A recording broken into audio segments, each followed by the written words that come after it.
Hey my lovelies पाठाज, कैसे हैं आप लोग? आई होप आप सभी अच्छे होंगे, स्वस्थ होंगे, मैं स्टलन को एंजॉय कर रहे होंगे। तो जो कोई भी मेरे चैनल पे न्यू आ रहा है, प्लीज़ मेरे चैनल को लाइक शेयर सब्सक्राइब करना मत भूलिएगा। और अगर आप लोग को मेरे स्टोरी लाइन उसके प्लॉट्स पसंद आ रहे हैं तो प्लीज़ मुझे कमेंट्स करके प्रोसीड करना भी मत भूलिएगा। जैसा भी लगे आप लोग को मुझे ज़रूर बताइएगा। देन चलिए हम स्टार्ट करते हैं इस स्टोरी को, जहाँ हमने लास्ट पार्ट में देखा कि जो विंग है उसको जियांग यू उसका किडनैप करके ना ले जा चुकी थी।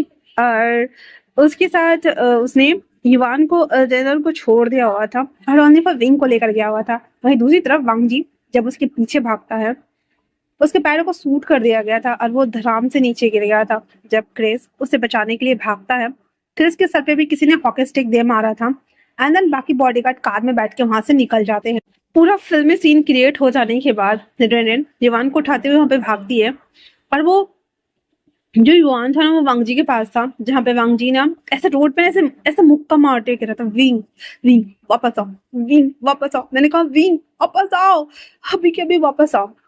रेंदन केस के पास जाते हुए कहती है, किस सर किस सर किस सर। बट क्रिस बेहोश हो चुका था। लास्टली रेंडन को ना एम्बुलेंस बुलाना पड़ता है और क्रिस को और वांग जी को हॉस्पिटल एडमिट किया जाता है, जहाँ पे बाहर रेंडन उसे लेकर के बैठी हुई थी युवान को। और ने उसके फैमिली वालों में से किसी को कॉल नहीं किया था, क्योंकि वो उसके पास ऐसे तो किसी का नंबर था ही नहीं। और वो उन दोनों को अंदर एडमिट करवाई हुई थी। थोड़ी देर बाद क्रिस को नॉर्मल वार्ड में शिफ्ट कर दिया जाता है। पर वांग जी के पैर से ना बुलेट्स निकाल रहे थे, आई मीन उनका ऑपरेशन चल रहा होता है। पूरे 4-5 घंटे बाद जब वांग जी को ऐसे एडमिट किया जाता है, रेने ना एक वाले रूम में क्रिस था उसे देख रही थी और दूसरे वाले रूम में ना वांग जी था उसे देख रही होती। और वो बहुत ज्यादा रो रही होती क्योंकि उसे समझ नहीं आ रहा था कि अभी वो क्या करे, किस सिचुएशंस में वो फंसी हुई है, कहाँ जाए वो, क्योंकि ये सिचुएशंस इजी नहीं है। और हिवान जो कि बहुत ज्यादा सैड हो गया था, उसे संभालना बहुत ज्यादा जरूरी था। हिवान रोते रोते रेंडन के गोद में ही सो गया हुआ था। जब अगली सुबह क्रिस की नींद खुलती है तो फटाक से उठ ऐसे ना उठ के बैठते हुए कहता है चिल्लाते हुए, वांग जी सर। रेंडन उसके पास आती है और उसे उठाते हुए कहती है, शांत रहो, युवान सो रहा है। तो इस पे क्रिस कहता है, वांग जी सर कहाँ है? तो फिर वो कहता है उस रूम में। फिर युवान को उठा करके और वो वांग जी के बगल में लाके लिटा देती है। उसके बाद क्रिस उसे देख रहा होता कहता है, ये सब क्या हो गया रेंडन? रेनन कहती है, वही तो समझ नहीं आया कि ये सब क्या हो गया आखिरकार, कैसे हो गया? सब कुछ तो ठीक ही था ना। अब लग रहा था जैसे कि सब कुछ नॉर्मल हो जाएगा और वांगजी सर जो कि इतने साल से विंग सर के लिए तड़प रहे थे और उन्हें ढूंढ रहे थे, अब वो साथ में रहेंगे। पर ये अचानक से ये क्यों? क्रिस कहता है, इन सब का वजह तो मुझे नहीं पता है, बट अगर विंग सर उनके दिल में वांगजी सर के लिए थोड़ी सी भी मोहब्बत है ना, वो जरूर लौट के आएंगे। पर फिलहाल से हमें वांगजी सर को ध्यान रखना होगा, वरना वो पता नहीं क्या ही करेंगे। उन्हें पहले रिकवर होना होगा, उसके बाद हमें सोचना होगा कि हम क्या कर सकते हैं। इतना बोलना हुआ ही था तो वो कहता है, हाँ सही कहा। फिर ना क्रिस को वो बिठाता है क्योंकि उसके सर में ना दर्द हो रहा था और उसके मुंह से ना आवाज भी सही से नहीं आ रही थी। क्रैकिंग वॉइस में वो बोल रहा था और रेंजन से वो कॉन्वर्सेशन कर रहा होता है। फिर दोपहर के टाइम पे ना वांग जी को जब होश आता है तो विंग के बारे में वो सीधा पूछता है कि विंग। क्रिस कहता है, सर वो ले जा चुके हैं उन्हें और हमें कोई आइडिया नहीं है। मैंने अपने सारे लोगों को वो कार्ड और नंबर प्लेट्स वगैरह चेक करने के लिए बोल दिया है सर। थोड़े टाइम बाद हमें पता चल जाएगा, पहले आप ठीक तो हो जाइए। वांग जी ना ऐसे हाथ में लगे हुए सारे आरबी जिप्स वगैरह को ना खोल करके अब वो जैसे ही वहां से उठ के जाने को होता है, क्रिस कहता है, सर क्या कर रहे हैं, क्या कर रहे हैं सर? वांग जी ना ऐसे लड़खड़ाते हुए बैठ जाता है, कहता है, तो क्या करूं, बैठा रहूं हाथ पे हाथ धर के ताकि कोई और आए और उसे लेके चला जाए?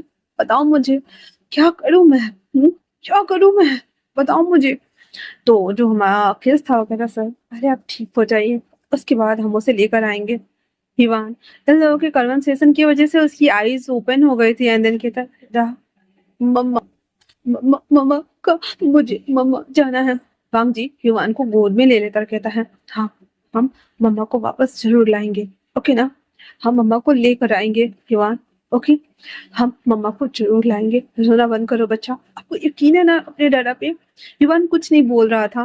वांग जी कहता है, ओके कोई बात नहीं, जब हम ले आएंगे तब यकीन कर लेना, पर मैं तुम्हारी मम्मा को तुम्हारे पास जरूर लाऊंगा युवान, क्योंकि मैं भी उसके बिना नहीं रह सकता। इतना बोल वो उसे गोद से चिपकाए हुए था और कहता है, सही कहा तुमने, मुझे पहले ठीक होना है, फिर मैं इन्हें ढूंढता हूँ।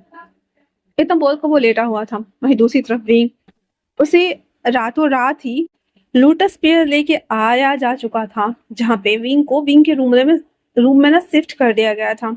जियांगशेन अभी भी हॉस्पिटल में ही था, दैट्स व्हाई उसे पता नहीं है कि उसका लिटिल ब्रो उसका बड़ा भाई आ चुका है। जांग फेमियांग आते ही कहते हैं, जियांगयू ये कौन है, किसे लेकर आई हो? जियांगयू कहती है, ये वही हीलर है जो पा को ठीक करने वाले हैं। तो जियांग फेमियांग कहते हैं, पर इसे इस कमरे में क्यों लेटाया है? जियांगयू उसकी तरफ मुड़ जाती है और कहती है, अभी एक बात कहूँ, यकीन करोगे? गुस्सा तो नहीं करोगे ना? इस पे जियांग फेमियांग कहते हैं, कहीं तुम उस बच्चे की बात तो नहीं कर रही हो ना? क्या ये वही बच्चा है? जिस पे जियांगयू कहती है, हाँ ये वही बच्चा है। जियांग फेमियांग कहते हैं, देखो मैं इस बच्चे को नहीं अपना सकता।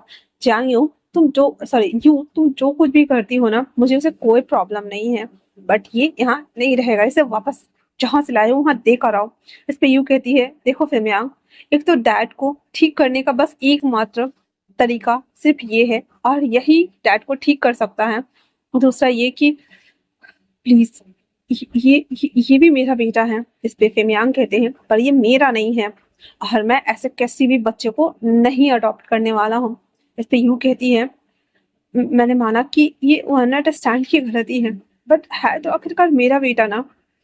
जिस पे फेमियांग कहते हैं, मेरे पास एक बेटा है ऑलरेडी, मुझे दूसरा नहीं चाहिए, इसे वापस भेज देना अगर काम हो जाए तो। इतना बोल जियांग फेमियांग वहां से चले जाते हैं। जियांग यू कहती है अपने मन में, अब जब वो यहाँ आ गया है तो मैं उसे ऐसे कैसे जाने दूं? हाँ,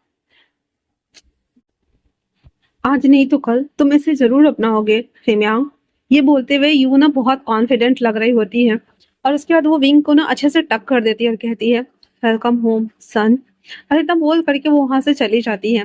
विंग जो कि आराम से पीसफुली सोया हुआ था, जब उसकी नींद ना अगले दिन 11 बजे के आसपास खुलती है, तो वो एक बहुत बड़ा सा लग्जेरियस रूम में था। मतलब इतना लग्जेरियस रूम कि वो एक पैलेस लग रहा था। रिंग जैसे उठ के बैठता है, आसपास की चीजों को देखता है, तो सच में वो एक पैलेस में था। बाहर बहुत बड़ा सा ह्यूज सा गार्डन था, जिसके बीचों बीच बहुत सारे कटिंग्स वाले डिजाइन के फ्लावर फाउंटेन, झूला, बहुत कुछ लगा हुआ था। विंग ना विंडो से देखता है, एंड देन जैसे ही वो मुड़ता है, वहां पे 3-4 सर्वेंट्स आके खड़े थे, जो कि उसके लिए कोई कपड़ा, तो कोई स्लीपर, तो कोई बाथ गाउन, तो कोई टॉवल, कोई जूस, कोई चाय लेके खड़ा था। विंग कहता है, ये सब क्या है और कौन हो तुम लोग? हाँ। तभी पीछे से एक वॉइस आती है, ये सब तुम्हारे लिए है बाबा। और उसके बाद वो वहां पे खड़ी हो जाती है। विंग जो कि उस लेडी को देख रहा था और कहता है, कौन है आप? तभी जांगियो आते हुए कहती है, मैं तुम्हारी मॉम हूँ। विंग उसे देखता और कहता है, मेरी मॉम? मेरी मॉम मुझे पैदा देते ही मर चुकी है, तो मेरी मॉम आप कहाँ से हो गई? जियांग उसके पास आते हुए कहती है, मैं जानती हूँ कि तुम मुझसे बहुत गुस्सा हो और नाराज भी हो, क्योंकि मैंने तुम्हें छोड़ दिया। मैं क्या करती, मुझे मेरे पास कोई उपाय नहीं था। एक्चुअली में उस वक्त मैं कुंवारी थी और मेरी शादी नहीं हुई थी, और मैं यहाँ की राजकुमारी हूँ। ये हेरिटेज मेरा है। मैं यहाँ पे रहती थी ना, तो मुझे अपने ही कमांडर से प्यार हो गया था, और उससे तुम हुए, पर बाद में डैड ने उसे यहाँ से बहुत दूर भेज दिया।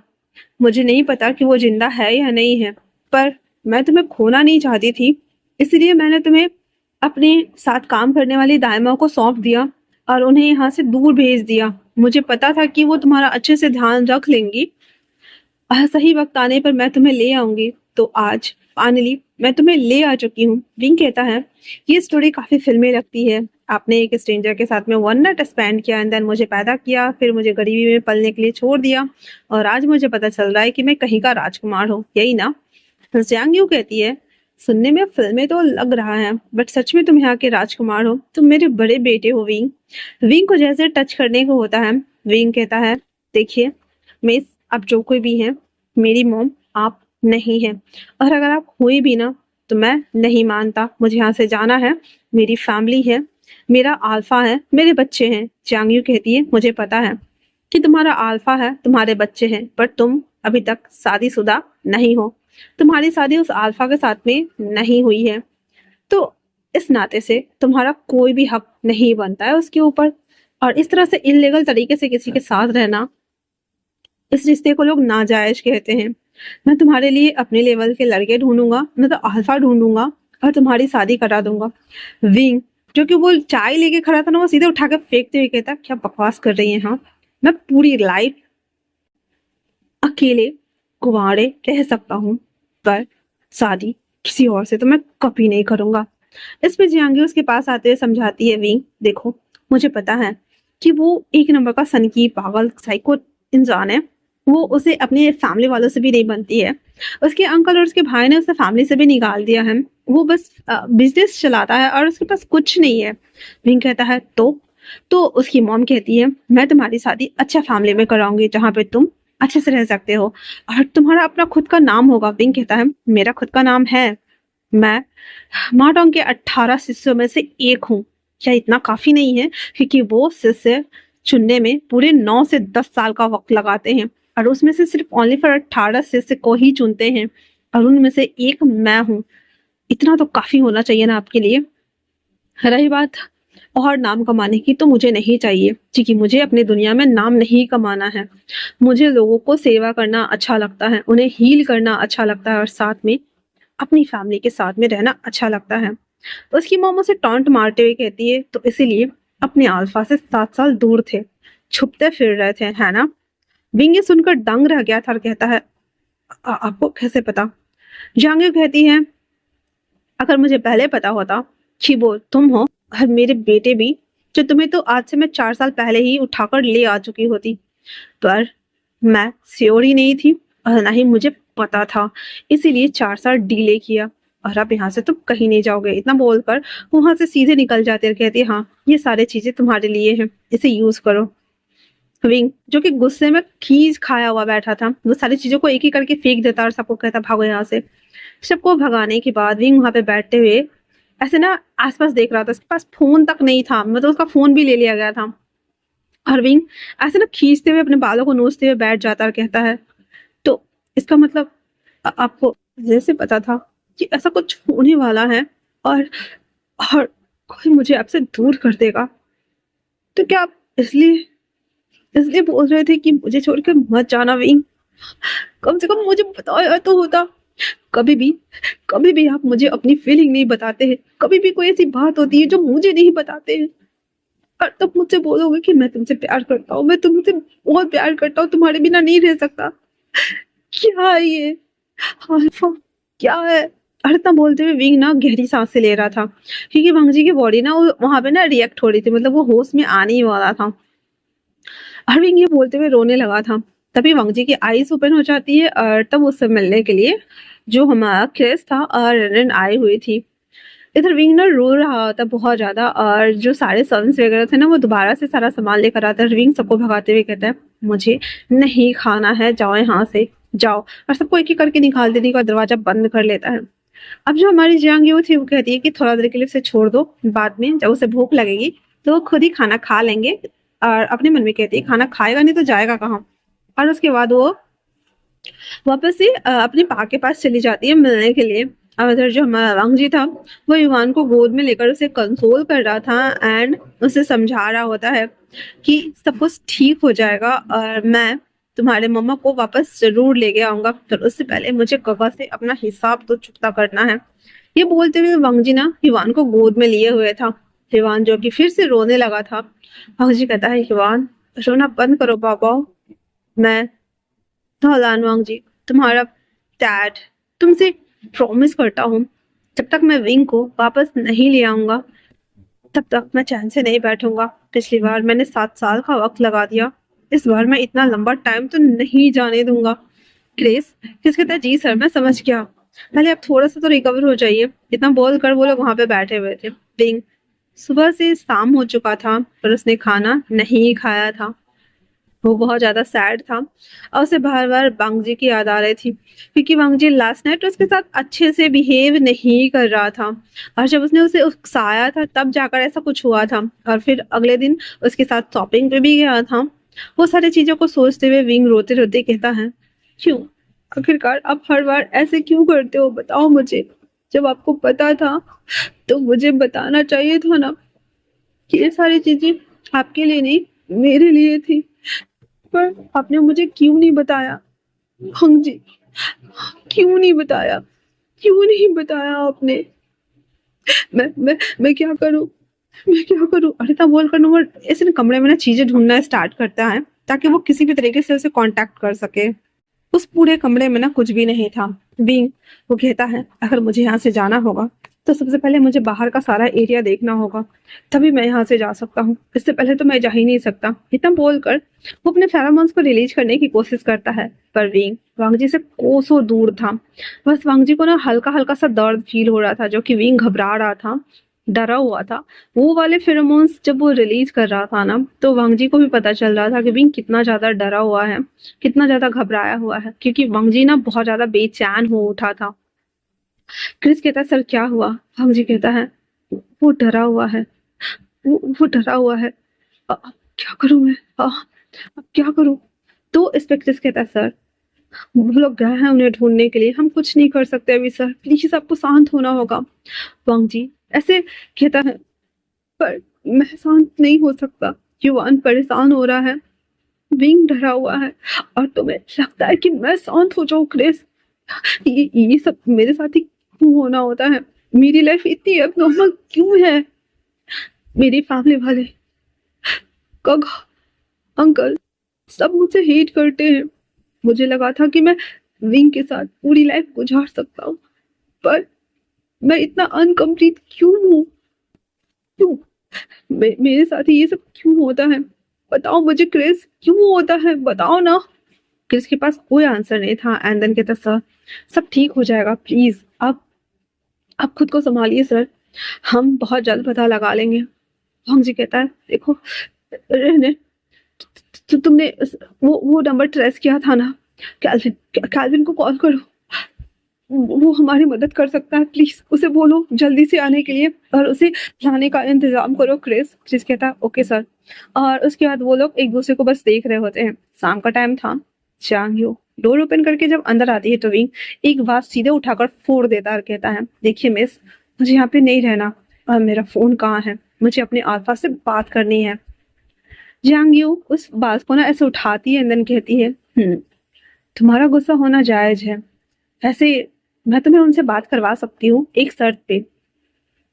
अपने नाना जी को जाकर एक बार चेक करो आएंग, क्योंकि वो बीमार है और डॉक्टर ने उन्हें देखा है, डॉक्टर उन्हें ठीक नहीं कर सकते। मैंने बहुत सारे हीलर को दिखाया है, अब आखिरी उम्मीद तुम हो। किंग कहता है, आप सच में एक स्वार्थी औरत है। अपनी फैमिली को बचाने के लिए आपने मेरा किडनैप किया, और आपको लगता है ये सब कुछ मैं करूंगा? चांग्यो कहती है, ठीक है, मेरा बेटा होने के नाते नहीं कर सकते हो, हीलर होने के नाते उन्हें चेक करो आइंग, और अगर तुम ऐसा करते हो तो मैं तुम्हें तुम्हारे बेटे से बात करवा दूंगी। क्या तुम्हें अपने बेटे से बात नहीं करना है? विंग कहता है, युवान, युवान, युवान, और वो इतना बोलकर वहां पे बैठ के रोने लगा था। चांग्यो उसके पास आती है, कहती है, देखो तुम्हारे पास ना बस आधे घंटे का वक्त है, चुपचाप से नीचे आ जाना। जब वो नीचे चली आती है तभी वहां पे जियांग चेंग आता है, आते कहता, मॉम मुझे पता चला है कि आप किसी को उठाकर लाई हैं। कौन है? क्या मैं उसके दिमाग वाग खोल के देखूं क्या वो सही सलामत है या नहीं?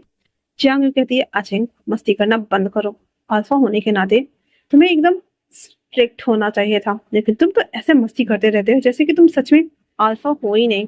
इस पर जियांग चेंग कहता, मॉम लाइफ एक ही मिली है, स्ट्रेस क्यों लेना है? स्ट्रेस नहीं लेना है, आराम से हैप्पीली जीवन जीना होता है ना मॉम।